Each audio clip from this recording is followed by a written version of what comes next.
Halo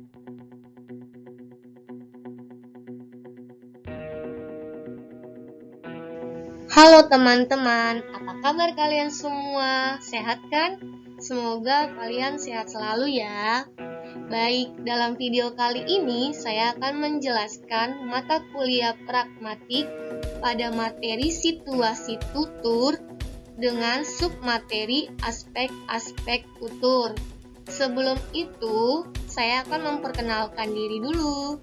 Saya Clara Modesta, mahasiswi Prodi Pendidikan Bahasa Indonesia kelas R7F dengan MPM 2017 21500 426.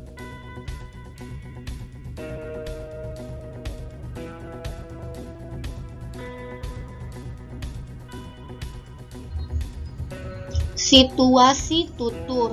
Menurut Rustono, pada tahun 1999 menyatakan bahwa situasi tutur adalah situasi yang melahirkan tuturan. Tuturan merupakan akibat, sedangkan situasi tutur merupakan sebab. Situasi tutur sangat penting dalam kajian pragmatik karena dengan adanya situasi tutur, maksud dari sebuah tuturan dapat diidentifikasikan dan dipahami oleh mitra tuturnya. Sebuah peristiwa tutur dapat terjadi karena adanya situasi yang mendorong terjadinya peristiwa tutur tersebut. Menurut Leach, pada tahun 1993 mengungkapkan sejumlah aspek yang harus dipertimbangkan. Aspek tersebut antara lain penutur dan mitra tutur, konteks, tujuan tuturan, tindak tutur sebagai bentuk aktivitas, dan tuturan sebagai produk tindakan verbal.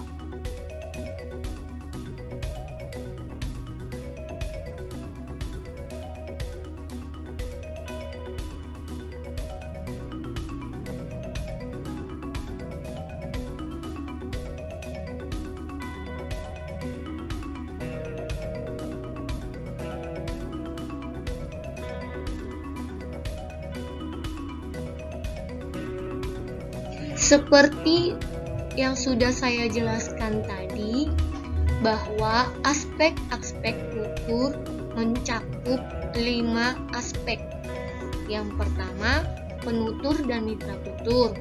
Kedua, konteks tuturan. Ketiga, tujuan tuturan. Keempat, tuturan sebagai bentuk tindakan atau aktivitas. Dan terakhir, tuturan sebagai produk tindak verbal.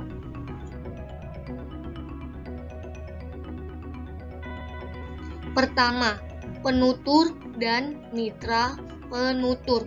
Penutur adalah orang yang bertutur, sementara mitra tutur adalah orang yang menjadi sasaran atau kawan penutur. Peran penutur dan mitra tutur dilakukan secara silih berganti.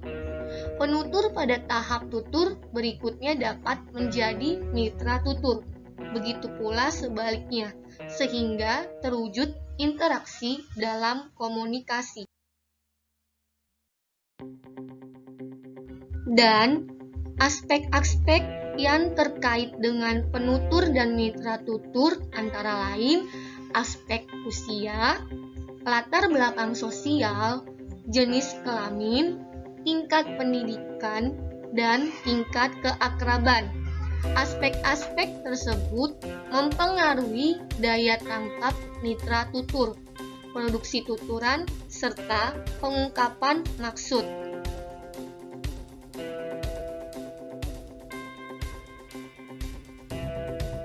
Kedua, konteks tuturan. Di dalam tata bahasa, konteks tuturan mencakup semua aspek fisik atau latar sosial yang relevan dengan tuturan yang diekspresikan. Pada hakikatnya, Konteks dalam pragmatik merupakan semua latar belakang pengetahuan yang dipahami bersama antara penutur dengan mitra tuturnya. Ketiga, tujuan tuturan. Tujuan tuturan adalah apa yang ingin dicapai penutur dengan melakukan tindakan bertutur. Semua tuturan memiliki tujuan.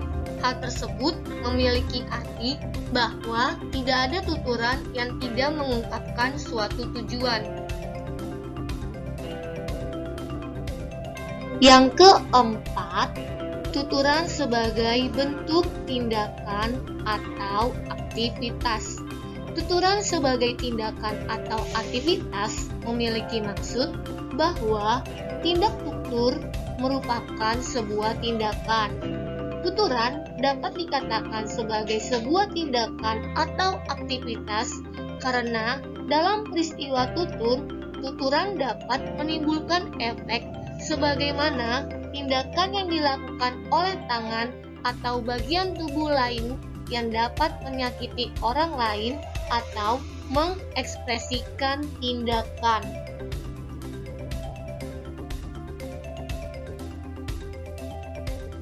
Dan yang kelima, tuturan sebagai produk tindak verbal. Tuturan merupakan hasil dari suatu tindakan. Tindakan manusia ada dua, yaitu tindakan verbal dan tindakan non-verbal. Produk tindak verbal yang merupakan tindakan mengekspresikan kata-kata atau bahasa. Tuturan sebagai produk tindakan verbal akan terlihat dalam setiap percakapan lisan maupun tertulis antara penutur dan mitra tutur. Baik, dalam video kali ini saya juga akan menjelaskan peristiwa tutur.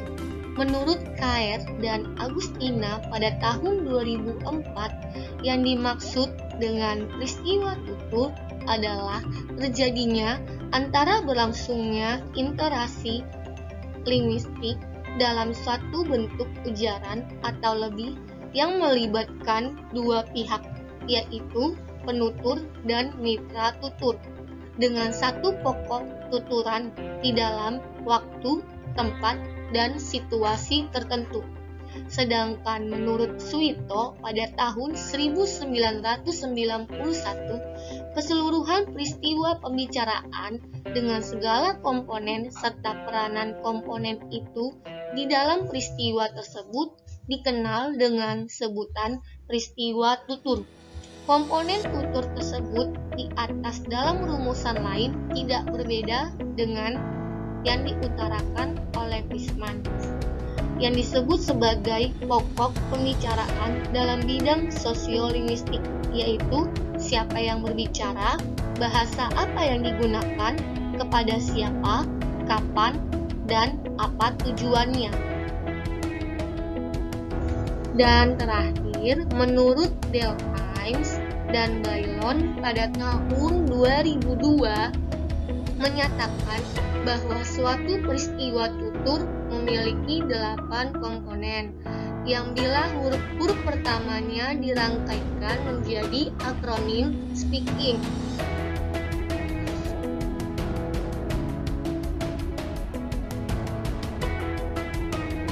Baik teman-teman, selesai sudah penjelasan yang saya berikan. Dan di sini saya akan memberikan simpulan pada materi ini.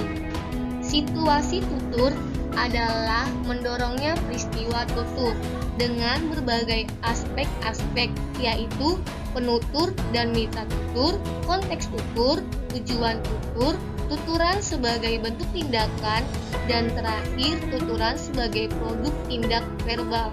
Sedangkan peristiwa tutur adalah terjadinya atau berlangsungnya interaksi linguistik dalam satu bentuk ujaran atau lebih yang melibatkan dua pihak, yaitu penutur dan lawan tutur, dengan satu pokok tuturan di dalam waktu, tempat, dan situasi tertentu.